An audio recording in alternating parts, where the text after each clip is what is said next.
How are you doing, everyone? This is Sefer Chung with Aris Diecast, and today I'd like to review my Bentley Continental Supersports by Welly.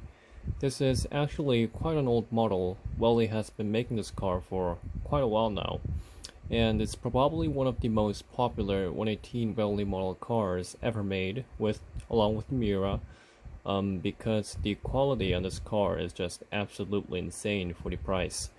I've always wanted this car, but I didn't really want to pay a full sticker price for it, so I waited for a used deal, and finally last month I picked up this car and a Kyosho BMW 760 Li used for $50, so I got a pretty good deal on this car. So without further delay, let's see what Welly has to offer us with this car. So here is the front of the model. Now, what first came to my mind was how nicely finished this car was. Usually cheaper budget cars that cost less than $50 new give away instantly that they are lower in the models, with the poor plastic quality and flashy chrome and all the bad finishing and all that. But this car, from a distance, I would even say that this car looks as upscale as Mini Champs or Dorev. Of course, once you dive in deeper, there are quite a few drawbacks, but from a distance, this car looks really nice. Of course, that means that they finished this casting very nicely. Like I said, up close you do see some limitations. The Bentley logo is just printed onto the car, whereas expensive models would have used emblem parts. The grills are made out of plastic, and they are therefore blocked. Upscale models would have used mesh. I'm actually a really big fan of these license plates with just the model name on it. I think it looks neater, and it kind of gives the car a new car look, like the cars that you see on dealerships. Kyosho uses this kind of license plate, so I guess that's what made me prefer it in the first place. Looks more upscale. Of course, up close you can see that the casting quality is not perfect. It's not perfect, as you can see. The headlamp holes, they are not perfectly round, and of course the headlamp details are fine. It's clean and neat. There are no pegs apparent, and they did a really good job with the bulb patterns. You can see in there, it's really sweet.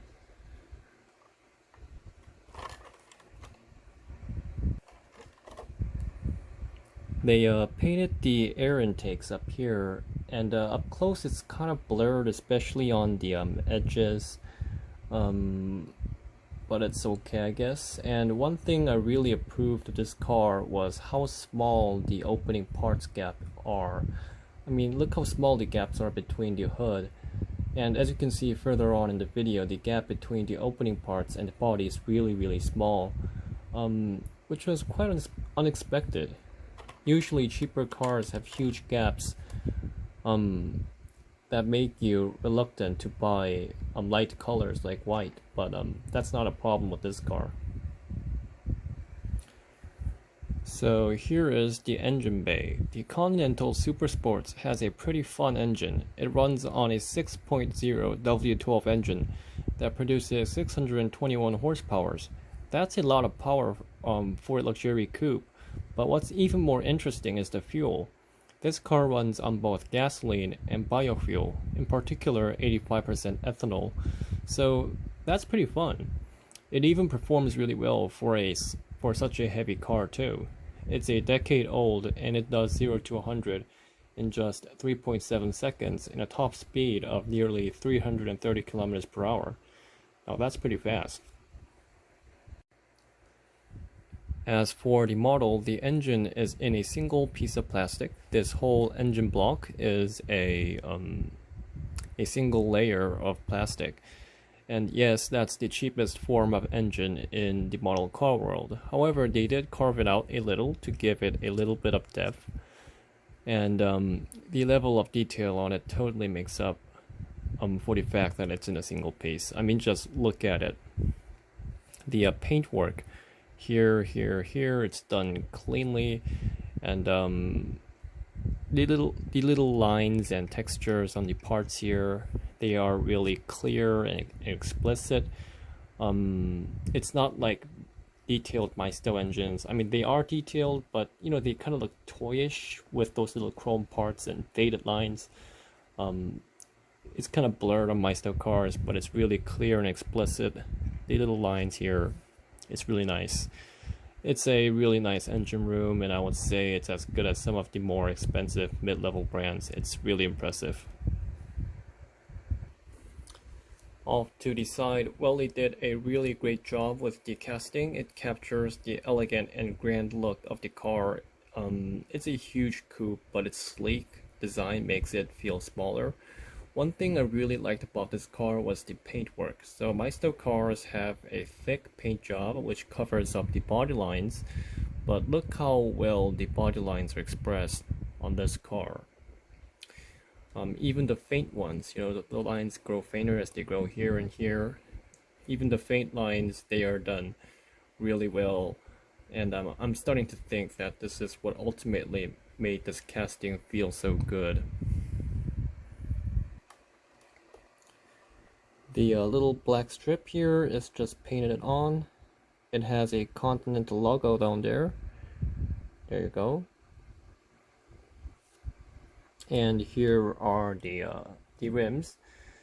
The rims are done pretty nicely in this black color. You do have the disc brakes and the brake pads back there. They did do a pretty cool job with it, as you can see.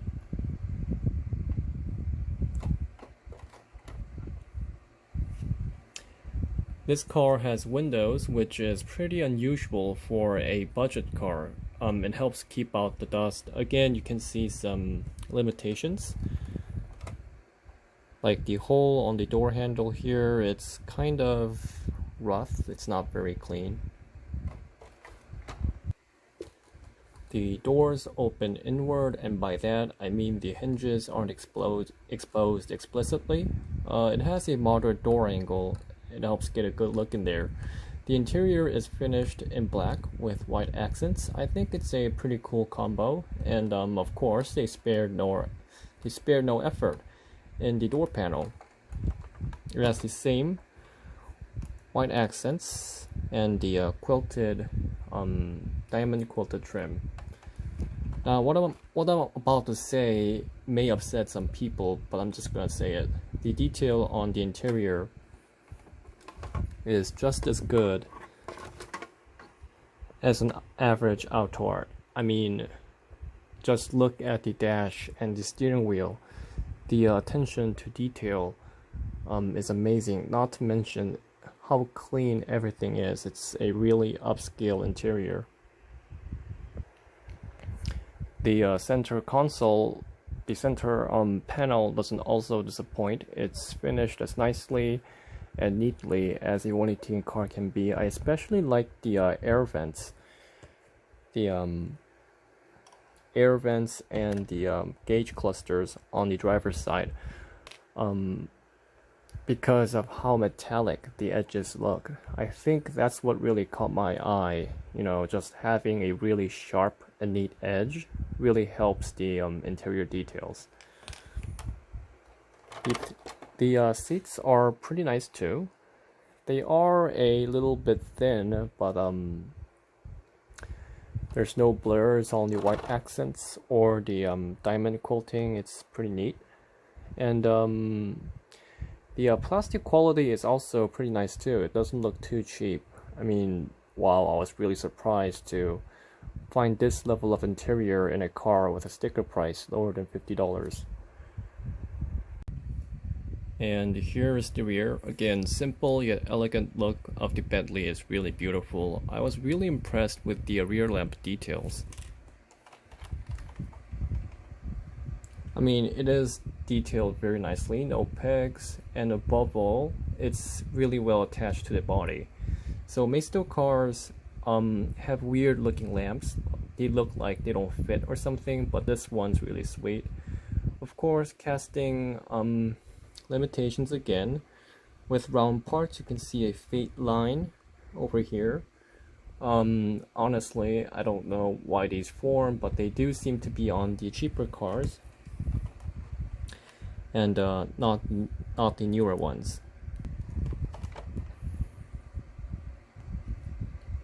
The Bentley logo is printed onto the car as well.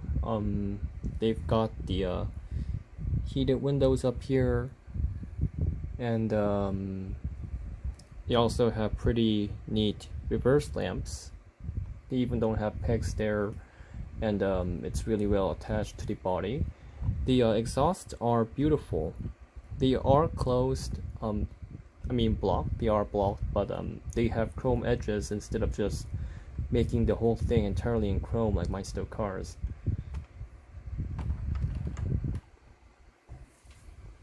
The trunk opening angle is a bit limited. It's kind of hard to get a look in there, but at least it opens. And here is the undercarriage. There's nothing special. There's no working suspension like most Welly cars. So that wraps up my review on the 2018 Welly Bentley Continental Supersports. I think this is a really nice model that most collectors won't regret having. It has a near perfect interior. If it just had the carpet, it would have been perfect.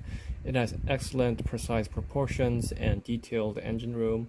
It's also finished nicely for its price, so it looks like an upscale model. Honestly, I can't really think of a demerit to this car. Small quality and finishing shortcomings maybe. Of course, that's all due to the low price, but that's at the most. This is a truly great model car.